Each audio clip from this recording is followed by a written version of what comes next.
Budget Bharat सरकार का document. Fab के आते ही लोगों के बीच में चर्चा होने लगती है कि इस बार बजट में क्या आएगा।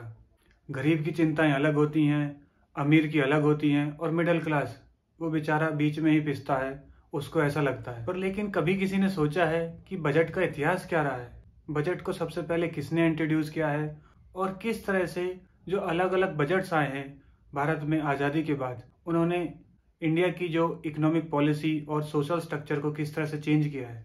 आज हम इसी वीडियो में देखेंगे कि अलग अलग बजट्स की बजट का इतिहास क्या रहा है। पहला बजट 1869 में फैब में जेम्स विल्सन के द्वारा लाया गया था। अगर देखा जाए, जेम्स विल्सन एक बिजनेसमैन और एक पॉलिटिशियंस थे। इनके टाइम पे paper currency, accounting system, audit और यहाँ तक पे ऑफिस की भी इंट्रोड्यूस हुआ था। अगर देखा जाए, अंग्रेजों ने जो बजट लेके आए थे वो अपने ही फायदे के लिए लेके आए थे। जो इंडिया का मेन बजट था खुद के लिए इंडिपेंडेंट के टाइम पे, वो बजट 26 नवंबर 1947 को first finance minister R K. Shanmukham Chetty ने इंट्रोड्यूस किया था। चेट्टी दीवान थे कोचीन स्टेट के। ये बजट इंटरिम बजट था।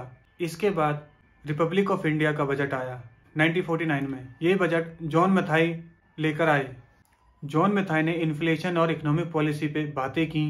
जॉन मैथाई को सी.डी. देशमुख ने रिप्लेस किया। सी.डी. देशमुख आरबीआई के गवर्नर और फाइनेंस मिनिस्टर थे। उन्होंने 1951 में बजट इंट्रोड्यूस किया और उन्होंने हायर टैक्स लगाने की बात करी। तो इसके चलते उन्होंने एक स्टोरी सुनाई। उन्होंने बताया कि किस तरह से उनके गांव वाले ने उनको 5 रुपये दिए और बोला कि वो हर साल इन 5 रुपये को देगा। इस स्पिरिट से जो उनके कॉमन पीपल हैं उनको सपोर्ट मिल सके और देश भविष्य में कोई भी आपातकालीन समस्या का सामना कर सकता है। इसके बाद 1957 में टी कृष्णमाचारी, जिन्होंने सी.डी. देशमुख को रिप्लेस किया, उन्होंने वेल्थ और एक्सपेंडिचर टैक्स इंट्रोड्यूस किया। वैसे ये इंडस्ट्रियलिस्ट थे, बट लेकिन उन्होंने पब्लिक वेलफेयर के लिए ये चीज़ इंट्रोड्यूस करी।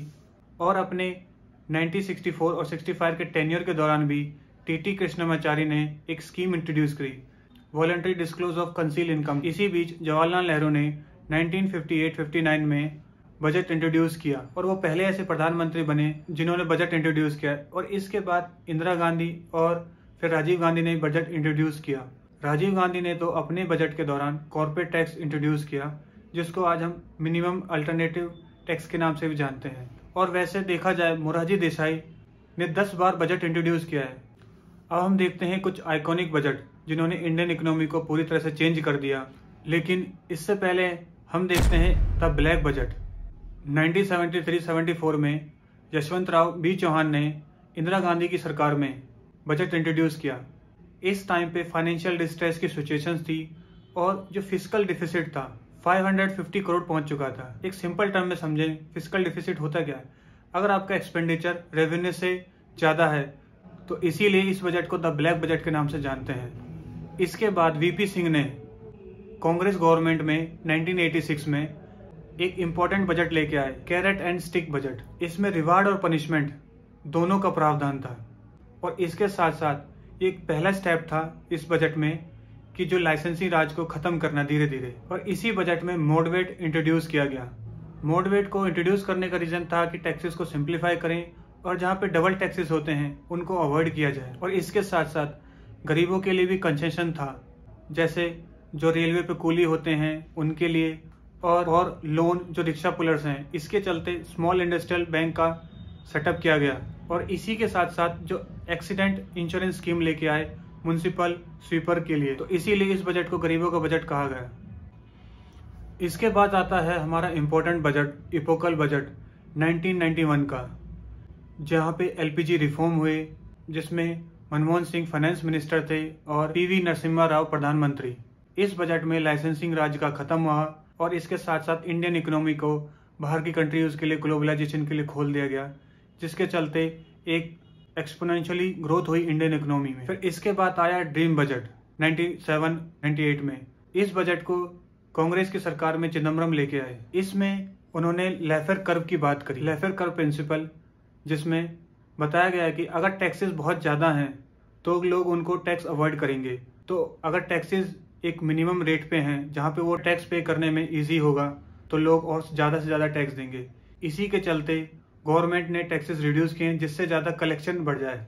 टैक्स रेट कम करने से टैक्स रेवेन्यू बढ़ता है, यही है एक सिंपल सा लाफेर कर्व प्रिंसिपल। फिर इसके बाद आता है 2000 में मिलेनियम बजट, जिसको यशवंत सिंह ने इंट्रोड्यूस किया। इस बजट में रोड मैप था आईटी इंफ्रास्ट्रक्चर के लिए। इस फेज में सॉफ्टवेयर एक्सपोर्टर्स पे इंसेंटिव हटाया गया और कस्टम ड्यूटी इंपोर्ट सॉफ्टवेयर पे कम की गई। फिर 2017 में ये बजट इसलिए इम्पोर्टेंट है कि इसमें रेलवे और जो जनरल बजट है उसको मर्ज कर दिया गया, वरना 1925 से रेलवे का और जनरल बजट हमेशा अलग अलग पेश किए जाते हैं। फिर इसके बाद 2021 में फाइनेंस मिनिस्टर निर्मला सीतारमण ने once in a century budget पेश किया गया। इस बजट में उन्होंने बताया कि किस तरह से इंडिया एशिया की 3rd लार्जेस्ट कंट्री है और वो एक होलिस्टिक ग्रोथ कर रही है। इसमें इंफ्रास्ट्रक्चर और हेल्थ केयर सिस्टम पे और इसके साथ साथ प्राइवेटाइजेशन की स्ट्रेटेजी पे काम किया गया। अब हम कुछ फैक्ट्स देखते हैं जो बजट से लेके इम्पोर्टेंट है। Longest budget speech Nirmala Sitharaman ji के पास में है। उन्होंने 2 घंटे 42 मिनट की स्पीच दी है। और देखा जाए एक समय था कि हम ब्रिटिश एरा की टाइमिंग फॉलो करते थे, बट लेकिन यशवंत सिन्हा ने 1999 में टाइमिंग को जो 5 बजे था उसको 11 बजे कर दिया मॉर्निंग में।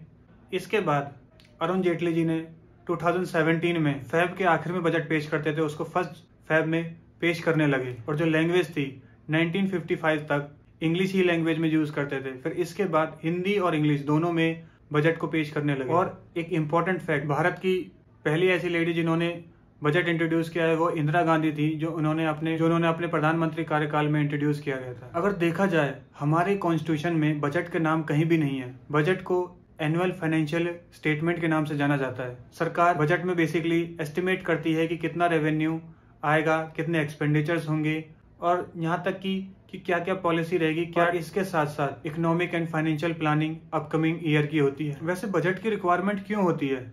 बजट किसी भी सरकार के लिए इम्पोर्टेंट होता है, उसकी फाइनेंशियल प्लानिंग के लिए और यहाँ तक कि उसकी अकाउंटेबिलिटी कि सरकार क्या कर रही है और ट्रांसपेरेंसी कि वो किस तरह से चीज़ें कर रही हैं।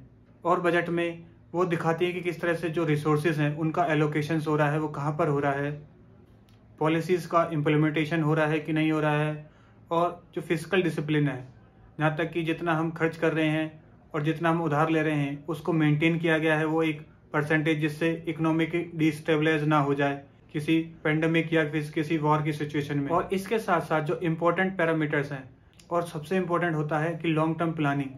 इसमें गवर्नमेंट्स देखती हैं कि आज हम कौन सी ऐसी पॉलिसी इंट्रोड्यूस करें जिसका बेनिफिट्स हमें 5 सालों बाद मिलेगा। और आज की ग्लोबलाइजेशन के टाइम पर जो एमएनसीज होती हैं वो गवर्नमेंट के बजट्स को देखती हैं कि उनके लिए इन्वेस्टमेंट के लिए क्या अपॉर्चुनिटीज़ हैं। अगर आपको वीडियो अच्छी लगी तो लाइक करें, चैनल को सब्सक्राइब करें।